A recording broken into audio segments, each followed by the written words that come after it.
السلام علیکم ورحمۃ اللہ وبرکاتہ۔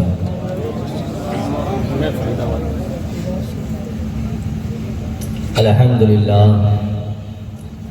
الحمدللہ الذی ہدانا سواء الطریق وجعل لنا التوفیق خیر رفیق، والصلاة والسلام علی من ارسلہ ہدی هو بالاہتداء یلیق، اما بعد فاعوذ باللہ من الشیطان الرجیم، بسم اللہ الرحمن الرحیم۔ ولا تقولوا لما تصف ألسنتكم الكذب هذا حلال وهذا حرام، صدق اللہ العظیم وصدق رسولہ النبی الکریم۔ آئیے حضرات، بلا کسی تاخیر و تمہید کے گنبد خضرا کی طرف لو لگا کر پیارے آقا جناب محمد رسول اللہ صلی اللہ علیہ وسلم کی بارگاہ عالیہ میں انتہائی ادب و احترام کے ساتھ درود و سلام کا نذرانہ پیش کریں۔ پڑھیں بابا سے بلند اللہم صلی علی و نبینا و مولانا محمد مبارک وسلم، صلو علیہ صلاۃ و سلام علیک یا رسول اللہ۔ وقت کافی ہو چکا ہے اور ابھی ہماری جماعت کا عظیم خطیب حضرت علامہ مولانا امان الحق صاحب قبلہ اور شاعر ہندوستان حضرت جناب اسد اقبال صاحب قبلہ کو بھی آپ کو سماعت فرمانا ہے۔ میں چند باتیں آپ حضرات کے گوش گزار کرنے کی کوشش کروں گا۔ اس سے پہلے میں کلام الامام امام الکلام سیدی سرکار اعلیٰ حضرت کے چند اشعار پڑھتا ہوں۔ اعلیٰ حضرت فاضل بریلوی علیہ رحمت و رضوان ارشاد فرماتے ہیں، لم یاتی نظیرک فی نظر مثل تو نشد پیدا جانا۔ میرے رضا ارشاد فرماتے ہیں کہ یا رسول اللہ، آپ کی مثال کائنات میں کسی آنکھ نے نہیں دیکھی۔ یہاں پر ایک لفظ ہے مصرع اولیٰ میں، لم یاتی نظیرک فی نظر، جو نظر ہے اس میں جو را ہے، را پر تنوین ہے اور یہ تنوین تنکیر ہے۔ تنوین تنکیر میں عموم ہوا کرتا ہے۔ عموم کا مطلب کیا ہوتا ہے کہ ایک آنکھ نہیں بلکہ حضرت آدم سے لے کر کے اب تک اور اب سے لے کر کے قیامت تک جتنے انسان پیدا ہوں گے ان انسانوں کی آنکھیں ہوں گی۔ آج تک کسی آنکھ نے نہ دیکھا ہے اور نہ قیامت تک کوئی آنکھ آپ جیسا حسین و جمیل دیکھ سکتی ہے۔ یہ میرے رضا کی شاعری ہے۔ پھر میرا امام کہتا ہے کہ جگ راج کو تاج توے سرسوں ہے، تجھ کو شہید و سرا جانا۔ دنیا ہو یا آخرت ہو، دونوں جہان کی بادشاہت کا تاج آپ کے ہی سر اچھا لگتا ہے۔ آئیے میں آپ کے سامنے پیغمبر اسلام کی کمالات اور آپ کی عظمتوں کی چند باتیں آپ سے پیش کرنا چاہتا ہوں، اس لیے کہ وقت کافی ہو چکا ہے۔ میں تھوڑی تیزی کے ساتھ اپنی گفتگو کو آگے بڑھاؤں گا، لیکن آپ کی سماعتیں اگر میری طرف مبذول ہوں گی تو انشاءاللہ آپ کی معلومات میں اضافہ ہوتا ہوا نظر آئے گا۔ میں نے قرآن عظیم کے 14ویں پارے کی آیت مقدسہ تلاوت فرمائی۔ اللہ ارشاد فرماتا ہے کہ وَلَا تَقُولُوا لِمَا تَصِفُ أَلْسِنَتُكُمُ الْكَذِبَ هَذَا حَلَالٌ وَهَذَا حَرَامٌ۔ اس کا مفہوم میں آپ کے سامنے بیان کر دیتا ہوں۔ اللہ کہتا ہے کہ تم اپنی جھوٹی زبان سے نہ کہو کہ یہ حلال ہے یا حرام ہے، یعنی بندے کو یہ اختیار نہیں کہ کسی چیز کو بغیر دلیل شرعی کے یہ کہہ دے کہ یہ چیز غلط ہے یا یہ چیز صحیح ہے۔ جب تک اس کے سامنے کوئی پروف نہ ہو، کوئی دلیل نہ ہو، کوئی اس کے پاس براہین کا انبار نہ ہو، تب تک وہ اس کو حرام یا حلال نہیں کہہ سکتا ہے۔ آج کا یہ روح پرور اجلاس عظیم الشان جشن آمد مصطفیٰ سجایا گیا ہے۔ آج ہم پر غیروں کی طرف سے بڑے اعتراض نمائندہ لوگ جو ہے ہماری طرف اعتراض پھینکا کرتے ہیں اور کہتے ہیں کہ یہ کہاں سے نکالا ہے؟ کیا صحابہ کرام کے دور میں یہ تھا؟ کیا تابعین نے یہ کیا ہے؟ کیا پیغمبر اسلام نے خود کیا ہے؟ میں کہتا ہوں کہ ہماری جماعت کا یہ عظیم قافلہ یہاں پر جمع ہے.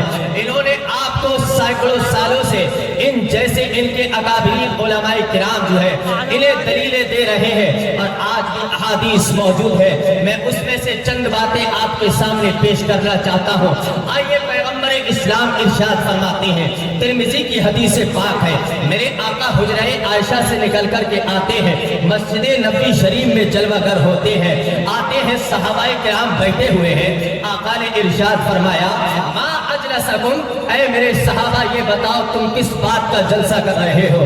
آج لوگ کہتے ہیں کہ صحابہ نے آقا کی آمد کا جشن کہاں منایا ہے. میں کہتا ہوں کہ صحابہ نے بھی منایا ہے، میرے نبی نے بھی منایا ہے، اور نبی سے پہلے بھی انبیاء سابقین نے بھی پیغمبر اسلام کی آمد کا جلسہ اور جشن منایا ہے. آپ کہیں گے کیسے منایا ہے؟ آئیے اٹھا کر کے دیکھیے. حضرت عیسیٰ نے جب میرے پیغمبر کے بارے میں بشارت دی ہے تو کہتے ہیں مبشرا برسول یاتی من بعد اسمہ احمد، میں آنے والے کی تمہیں بشارت دیتا ہوں، اس کا نام احمد ہوگا، آسمانوں میں احمد ہوگا، زمین پر محمد ہوگا. آئیے حضرت عیسیٰ نے میرے آقا کا آنا ہی تو بیان کیا ہے، ہم بھی تو آنا ہی بیان کرتے ہیں. بس فرق یہ ہے کہ انہوں نے مستقبل کو بتایا تھا، ہم ماضی کو بیان کر رہے ہیں. انہوں نے آنے والا جو کام تھا اس کو بیان کر دیا تھا اپنے حواریوں کے سامنے، اور ہم جو بیان کر رہے ہیں قوم کے سامنے جو ہو چکا ہے وہ بیان کرتے ہیں. آئیے میں آپ کو اور دلائل پیش کر دیتا ہوں. میرے آقا کہتے ہیں ما اجلسکم، اے میرے صحابہ یہ بتاؤ آپ کس بات کا جلسہ کر رہے ہیں، آپ کس بات کا جشن منا رہے ہیں؟ صحابہ عرض کرتے ہیں یا رسول اللہ لأننا جلسنا ندعو اللہ ونحمده على ما هدانا لدیننا ومن به علینا.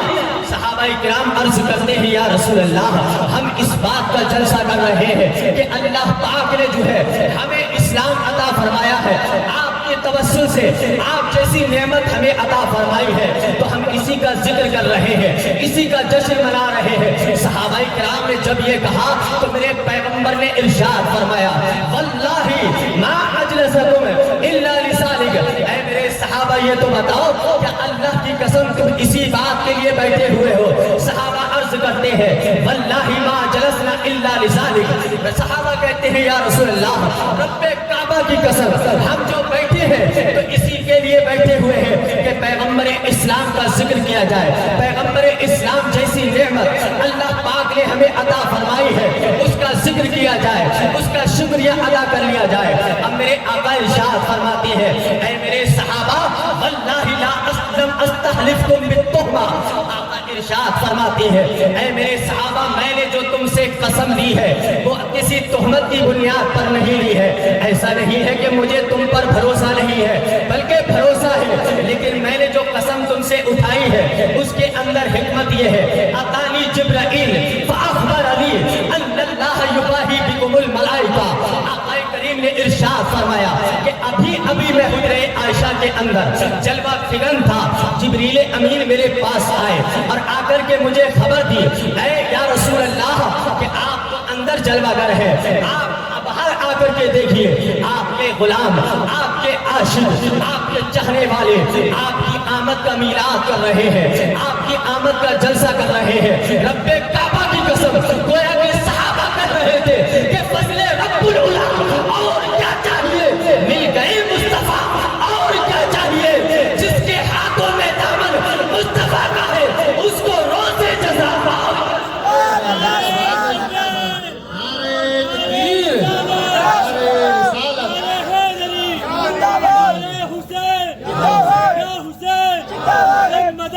اب دیکھیے آگے میری بات سنیے.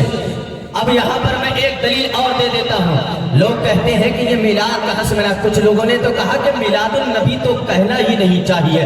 میں صرف دلیل دے رہا ہوں، میں کسی کا نام نہیں لے رہا ہوں اور نہ ہی میں کسی کو کوئی طنز کر رہا ہوں، بس میرا موقف سنیے آپ. لوگ کہتے ہیں کہ میلاد النبی تو کہنا ہی نہیں چاہیے اس لیے کہ 40 سال کے بعد پیغمبر اسلام نے نبوت کا اعلان کیا ہے تو 40 سال کے بعد نبی بنے ہیں. میں کہتا ہوں کہ عقل کے اندھے تو نے آج